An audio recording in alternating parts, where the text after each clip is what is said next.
Բարև հարգելի հեռուստադիտող Մեդինֆորում հաղորդաշարը այսօր գտնվում է Սերգեյ Մալայանի անվան ակնաբուժական կլինիկայում եւ կլինիկայի լազերային վիրաբուժության եւ ախտորոշման բաժանմունքի վարիչ Ելենա Մալայանի հետ հենց քննարկելու է լազերային կորեկցիայի հետ կապված բոլոր մանրամասները։ Բարև բժշկուհի։ Բարև։ Շնորհակալ եմ, որ Մեդինֆորմի հյուրն եք եւ կարեւոր ինֆորմացիա պետք է հաղորդենք մեր հեռուստադիտողին լազերային կորեկցիայի մասին։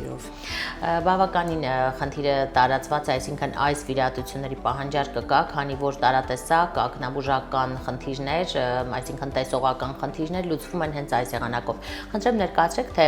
լազերային կորեկցիան որ դեպքերում է կիրառելի, ինչ խնդիրներ է լուծում։ Առաջի խնդիրը լազերային կորեկցիայի դա ազատել երիտասարդությանը հիմնականում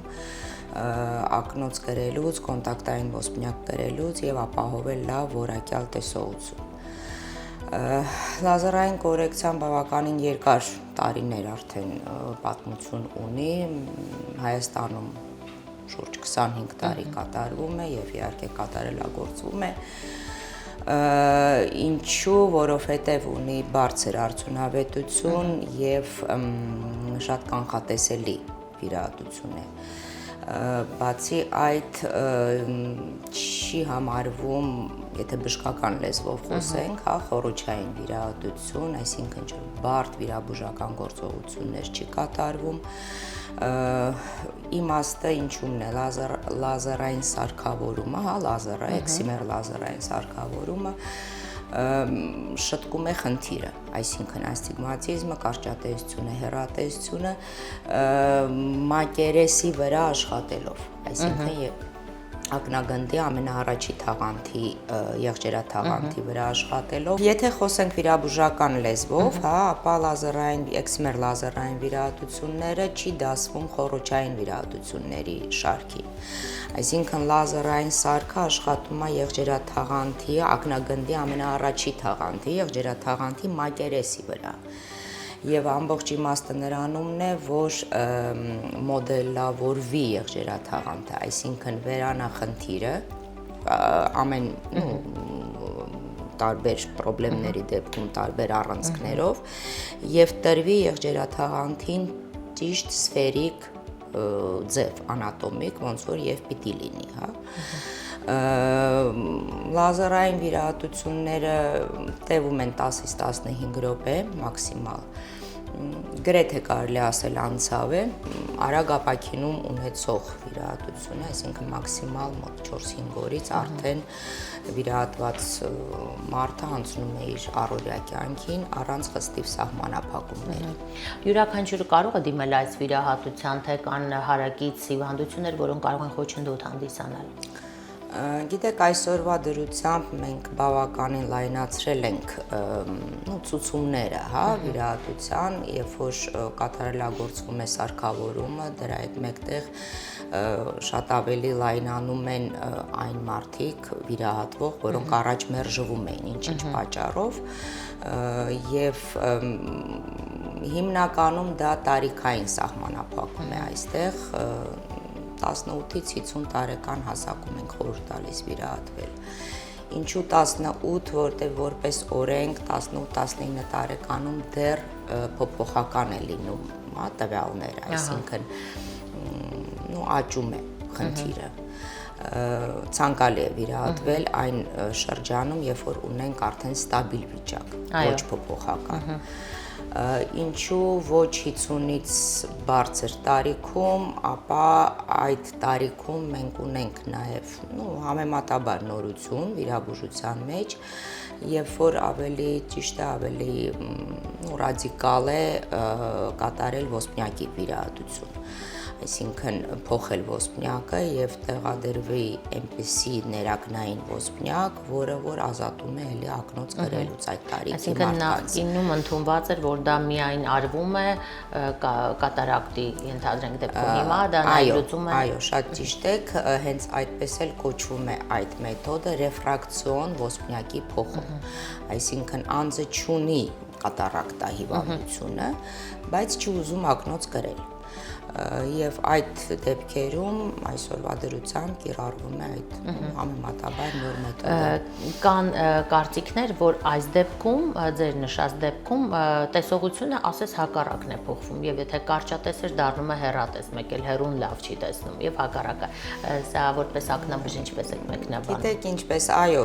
50 տարեկան, 45-ից, հա, մինչև 50-51 տարեկան, եթե նախկինում խնդիր չուներ մարդը, հա, ինքը սկսում է օգտագործել կարդալու համար, մոտ հեռավորության համար, այսպես ասած, պլյուսային ակնոցներ, հա, եւ շատ-շատերի համար դա բավականին դիսկոմֆորտ է, կյանքի որակը փչացնում է եւ այստեղ արդեն մենք դիմում ենք ոսպնյակի փոխելու վիրահատության, որովհետեւ լազերային շտկումը այդ խնդրից չի ազատում։ Եթե այդ տարիքի անձը ունի փոքր կարճատեսություն, ապա ինքը մոտիկը շարունակում է լավ տեսնել, քանի որ կարճատես է, հա։ Բայց հեռվի համար, հեռու հեռավորության համար ստիպված է շարունակել իր ակնոցը օգտագործել։ Եվ ի վերջո այդ բոլորը ունի շատ ինդիվիդուալ մոտեցում։ Հաշվի ենք առնում մարդու աշխատանքի ոճը, իր առօրյայի ոճը, ինչ մասնագետ է ինքը, եթե այդ տարիքի անձը օրինակ ամբողջ օրը մոտիկի համար է աշխատում, այսինքն իր առօրյան կապված է գրագրության հետ, մոտ հեռավորության վրա, դեպքում մենք ընդհանրապես խորհուրդ չենք տա վիրահատվել, որովհետև իրոք կփոխվի վիճակը։ Ինքը հա կսկսի հեռուն լավ տեսնել, բայց կարդալու համար կսկսի ակնոց գրել, խոսքը կարճատեսների մասին է։ Իսկ այդ տարիքային հեռատեսությունը կամ նախկինում հեռատեսություն ունեցողները իրանք միանշանակ շատ են նեղվում եւ ոսպնյակի փոխելը տալիս է բավականին լավ արդյունավետություն։ Այն նշեցիք 18 տարեկանից մինչև 50, հա, այս հատվածում է, որ ցուցվում է լազերային վիրահատությունը, հետաքրքիր է Տիկին Մալայան, ենթադրենք անցել է 10-15 տարի, 18 տարեկանում կատարվել է, դա հարկ կլինի փոխել ավելի հասուն տարիքում, թե ամբողջ կյանքի համար բավական է մեկ անգամ կատարված վիրահատությունը։ Նայեք, մենք արդեն ունենք 25 տարվա փորձ, հա, լազերային շտկում Հայաստանում կատարելու եւ արդեն նույնիսկ բերում են մեզ մոտ մեր նախկինում վիրահատվածները իրենց թորնիկներին, երեխաներին, հարսներին, տեսաներին, այսինքն ընտանիքի անդամներին, հիմնականում ոչ։ Մոտ 5-6% դեպքերում է հանդիպում, երբ որ ինչ որ ժամանակ անց, խոսքը հիմնականում տարիներ անց, խնդիրը նորից առաջանում է, բայց երբեք չի զարգանում նույն աստիճանի, ինչ որ եղել է, եւ միշտ կա կրկնակի շտկման տարբերակ։ Այո։ Եվ այն մարդիկ, ովքեր շատ ակտիվ սպորտային կյանքով են ապրում, վազել, քայլ, գլող, այս տիպի վիրահատությունը կարող է որևէ խոչընդոտ հանդիսանալ։ Գրեթե ոչ, սակայն կան դեպքեր, երբ որ անկախ վիրահատված լինելու, ուզում եմ այդ շեշտեմ, որտեղ իրոք շատերի մոտ կարծիքը նա է, որ վիրահատված լինելն է փոխում իրանց առօրյան, ոչ։ Մինչև վիրահատվելը բնականաբար հիվանդը անցնում է մանրակրկիտ հետազոտություն եւ կան դեպքեր, երբ որ չվիրահատված լինելու դեպքում էլ, հա, արգելված է շատ ծանրային, կոնտակտային սպորտաձևեր, դա այն զանգվածն է հիվանդների, որոնք ունեն ակնահատակի խնդիր։ Այդ խնդիրը էլի շտկվում է, էլի ունի լուծում, սակայն որոշ սահմանափակում իրենք պետք է ունենան միշտ, անկախ դրանից լազերային շտկում կարվի, թե ոչ։ Լազերային միջամտությունը ցուցվում է միայն տեսողական տարատեսակ խնդիրներ լուծելու դեպքում, թե կան նաև հիվանդություններ կամ հարակից խնդիրներ, որոնց դեպքում նույնպես լազերային միջամտության շնորհիվ կարելի է որևէ արդյունքի հասնել։ Լազերային միջամտությունները ակնաբուժության մեջ բազմաթիվ են։ Մենք հիմա խոսում ենք հատկապես էքսիմեր լազերային վիրահատության մասին, որի նպատակը շտկել խնդիրը, աստիգմատիզմ, կարճատեսություն, հեռատեսություն։ Կա լազերային բուժում նույն ակնահատակի խնդիրների դեպքում, հա, որը քիչ առաջ նշեցի, կա լազերային բուժում գլաուկոմայի դեպքում, շաքարային դիաբետի դեպքում, դրանք բացարձակ տարբեր միջամտություններ են եւ բայց կրկին լազերի օգնությամբ շատ լազերը շատ տարածված մեծ քայլ կատարեց ակնաբուժության մեջ, բայց էքսիմեր լազերը դա բացարձակ ուրիշ գործողություն։ Ահա։ Եվ աղջիկները, ովքեր դիմում են վաղ տարիքում, սակայն հետո պետք է մայրանան, շատ հաճախ բժիշկները ցույցում են այդ վիրահատությունը կատարել արդեն բալիկ ունենալուց հետո, կամ եթե կատարել են կեսարյան հատման ճանապարհով ունենան։ Դա շատ ցավալի հարց է մեզ համար ակնաբուժների, որովհետև պայքարում ենք այդ կարծրացած ու շատ սխալ մտածելակերպի հետ, բայց չի ստացվում այդ հարցերը բնականաբար մեզ միշտ տալիս են, դա այդպես չի։ Այսօրվա դրությամբ շատ հազվադեպ վիճակների դեպքում ակնաբուժը ուղարկում կեսարյանի։ Դա լազերային վիրահատված լինելը չի, հա, եւ բացարձակ կապ չունի ամուսնություն, ծննդաբերություն եւ պարտադիր վատանալու պայմանը։ Սենց մի քիչ երևի ժողովրդական լեզվով խոսեմ, տղաների մոտ էլ է լինում վատացում վիրահատությունից հետո, այդ 5-6%-ի մասին, որ խոսեցին քիչ առաջ, բայց իրանց օրգանիզմը ոչ մի ձևով չի փոփոխվում։ Բազմաթիվ օրինակներ եւ անձնական եւ այո, հարակից առհասարակ կարող եմ բերել, երբ որ աղջիկը դեռ ամուսնացած չէր, վիրահատվել է, ամեն ինչ լավ է, նորմալ, ինքնուրույն ծննդաբերել է ու ոչ մի խնդիր չունի։ Այո, հրաշալի է, որ սա միֆ է, Տիկին Մալայան։ Ահա, դա իրոք միֆ է եւ կուզենամ, որ դա ասենց մեր ժողովրդի մեջ մի քիչ տեղ ունենա։ Իսկապես տեղեկացված լինեն այս առումով։ Եվ վերջին հարցս Տիկին Մալայան, լազերային աչքի տեսողության խնդիր լուծելու դիմելիս կա տեսողության այնպիսի շատ մեծ տոկոս, որի դեպքում արդեն այլ վիրահատություն է ցուցվում եւ ոչ թե լազերային։ Եթե խոսենք նորից հա էքսիմեր լազերային վիրահատությունների մասին, ապա մոտ 2 տարի առաջ մենք բավականին մեծ զանգվածին մերժում էինք օգնել այդ հարցով, դա հիմնականում եղել են հիվանդներ, որոնք ունեն կերատոկոնուս հիվանդությունը։ Նույնպես շատ տարածված խնդիր է, էլի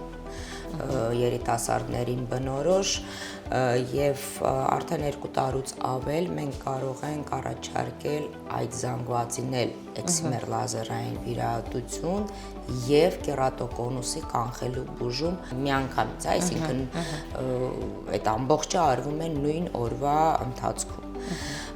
Երևի թե մեր վերջի նվաճումներից հենց այդ մեթոդն է եւ նույնպես ունենք բավականին կայուն եւ բարձր արդյունավետություն։ Բավականին գոհ են հիվանդները, որովհետեւ կերատոկոնուս ունեցող մարդը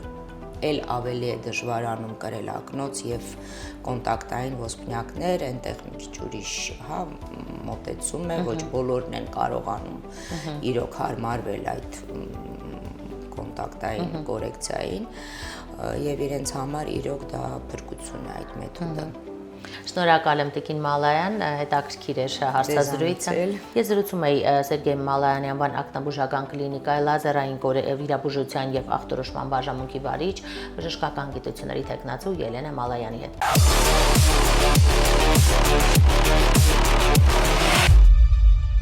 Ողջույն բոլոր առողջ սպորտի էջի սիրահարներին եւ մարզասերներին։ Այսօր մենք գտնվում ենք սպորտային համալիրում եւ այս բազմազան սարքերից ես այսօր նախընտրել եմ կրծքավանդակի համար կատարվող այս սարքը։ Մի ոդկա առաջ։ Ահա, մի ոդկա, ահա։ Ահա, մի չերեկեք մարմնով առաջ։ Լավ, դե հիմա աշխատենք։ Չասում ենք ու պաուզան է տվում։ Ահա, այս դիրքը պետքա պահել։ Լավ, գնացինք ստե խորը շունչ եւ արտաշունչ։ Ահա։ Շատ վերև չենք բարձրացնում, չէ՞, նոր ասել։ Մինչև ուսերի, այո։ Մի փոքր ներքև որի։ Այո։ Այո։ Որտեղ ներքև որ պահում ենք, արդեն ավելի լավ ենք զգում։ Ուսերի բաները ինչպես են աշխատում։ Օպրեք, շատ լավ է։ Ես քանի հատ պետք է կատարել։ 12 հատ կատարենք լավ է։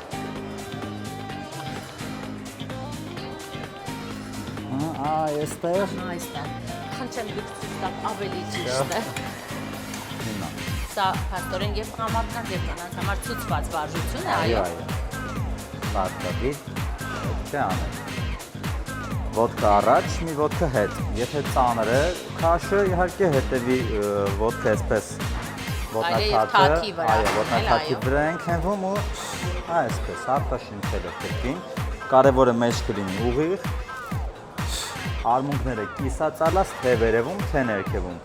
Եվ ամենակարևորը, երբ որ դուք բարձրացնում եք, այսպես արագ պետքա չլինի։ Պետքա դանդաղ բարձրանա ու ուսերից վերև դաստակները չլինի։ Միշտ ուսերից կախ պետքա լինի։ Սա եւ կանանց եւ տղամարդկանց դեպքում նույն կանոններն են գործում։ Նույն կանոններն են գործում, այո։ Հրաշալի է։ Եվ պետք է սկսել կրկին ցածր քաշելից աստիճանաբար բարձրացնել։ Ծանր անմիջապես առողջական խնդիրներ, որոնց դեպքում օրինակ թեկուզ կրծքագեղձի հետ կապված վիրահատություններ եւ այլն, որոնց դեպքում սական պետք չէ կատարել, շատ թեթև քաշերով է պետք կատարել։ Հիմնականում կատարելը առաջնային, եթե մարզիչով ենք աշխատում, մարզիչը իրեն արդեն ասել է, կարելի է այդ խնդրով անել, թե ոչ։ Եվ ինչ վիրահատություն է բարձ տարված, դա այսինքն ինքը պետքա բժշկի հետ։ Բժշկի, այո, բժշկի տեղյակ լինելով այդ ամեն ինչը լինելու, եթե ինքը գալիս է մարզասրահ, որտեղ հիմնականում խնդիր ունեցողները, որ գալիս են մարզասրահ, մարզիչը ամենի մասին տեղյակ է լինում։ Կարելի է թե ոչ։ Նորություն դա չի լինում։ Այո, ոչ։ Ես մի փոքր ջուր խմելու կարիք ունեմ, Արտուր։ Կարծում եմ դուք նույնպես, այո։ Այո։ Եվ կրկին ասենք, որ մարզվելու ընթացքում պարտադիր պետք է մի քանի կում ջուր խմել։ Այ մարզվելուց հետո երբ կարելի է ջուր խմել։ Մարզվելուց հետո կրկին իհարկե ջուրը կարելի է խմել, բայց սնվելը արդեն պետք է մի փոքր անցնի։ 40 րոպե անցնելուց հետո կարելի է սնվել։ Ջուրը անմիջապես հետո էլ մարզվելուց բարապմունքը ավարտելուց էլ այդ մի կում անելը կարծում եմ խնդիր չի առաջացնելու։ Կարևորը սնվելն է, որ հաճախ լինում են դեպքեր, տեսնում ենք մեր հաճախորդը ճանապարհում են գրում, մեկ էլ անմիջապես նստած հաց է ուտում, որը որ ասում են չի կարելի այդպես։ Այո, վատնում է ասես, այո, այդ մարզվածի։ Դե ինչ մենք խմենք ֆիտ ջրեր խմելու ժամանակն է, մարզվելու ընթացքում պետք է պարտադիր մի քանի կում խմել։